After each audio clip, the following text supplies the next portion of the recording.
Tudo bem? Eu sou o professor Maico Loureiro, sou professor de Física. Vamos aqui para a aula número 1 para a gente falar de um assunto muito importante que é a parte da cinemática.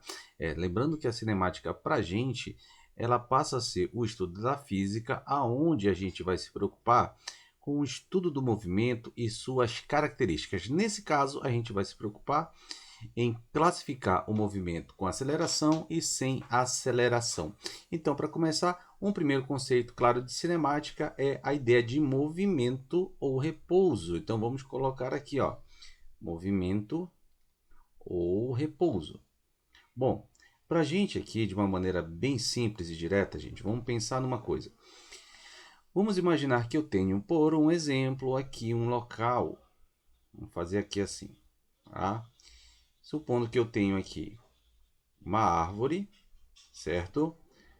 E essa árvore aqui é ela que vai indicar se o corpo que a gente vai estar trabalhando se está ou não em movimento.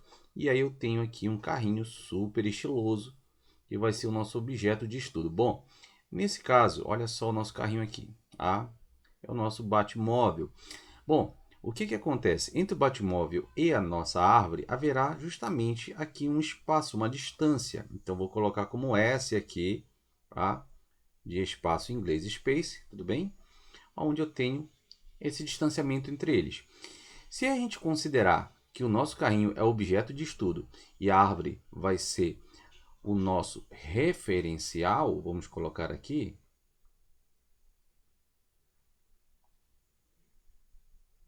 tudo bem? Vai ser o nosso referencial, é ele que justamente vai dizer se esse nosso automóvel está em movimento em repouso. Isso porque, com o passar do tempo, essa distância ela pode aumentar ou pode diminuir. Então, nesse caso, nós vamos verificar que haverá para a gente ou não uma variação do espaço. E essa variação do espaço é dado pela diferença entre o espaço final menos o espaço inicial, que nós vamos simbolizar por S com essa bolinha bem aqui. Bom, gente, então isso quer dizer para a gente que, havendo uma variação de espaço, uma diferença, isso quer dizer o quê? O carrinho ele vai aumentar a distância ou reduzir, podemos afirmar que ele está em movimento. Mas se passar o tempo, esse espaço não aumentar e nem diminuir, aí nós já podemos afirmar que o nosso carrinho se encontra no estado de quê? De repouso. Então, para a gente aqui, se a gente tem uma variação de espaço diferente de zero, isso implica dizer que ele se movimentou, tá? Ou ele está em movimento em relação ao referencial. Porém, se a mesma variação ela for igual a zero, podemos dizer então que o corpo encontra-se no estado de quê? De repouso. Bom, e aí nós vamos verificar também que a trajetória que esse carrinho vai fazer, ou que qualquer outro corpo, também depende de um referencial. Como assim? Vamos aqui rapidinho para uma pequena observação, né? Imagina, por exemplo, que nós temos um avião. E esse avião está sobrevoando uma área que de repente ele vai deixar alguns suprimentos, como por exemplo remédios ou até mesmo comida. Nesse caso, o que acontece? Vamos colocar aqui novamente. Na hora que o nosso piloto for liberar, por exemplo, aqui um suprimento, vamos imaginar que nesse exato momento que o avião está passando, eu tenho bem aqui um observador olhando o mesmo avião. Nesse caso, para um observador dentro do avião, vamos colocar assim, né? Dentro do avião.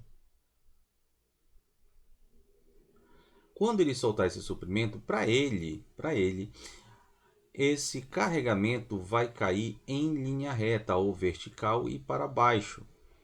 Tudo bem? Só que no caso, para o nosso amigo que está aqui no solo, vou até fazer assim com uma outra cor, esse nosso amigo que está aqui no solo, ele passaria a ver o suprimento aqui caindo em uma forma de parábola.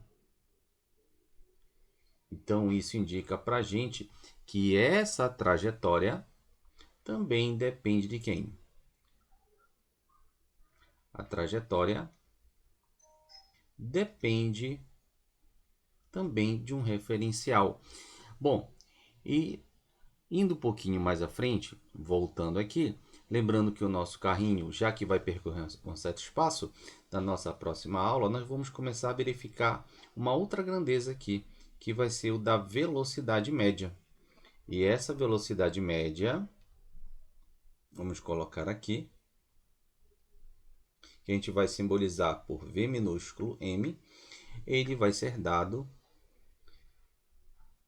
pela razão entre a variação do espaço e a variação do tempo, ou seja, a diferença entre o espaço percorrido, né, entre o espaço final e inicial, e o tempo gasto entre o tempo final e o tempo inicial.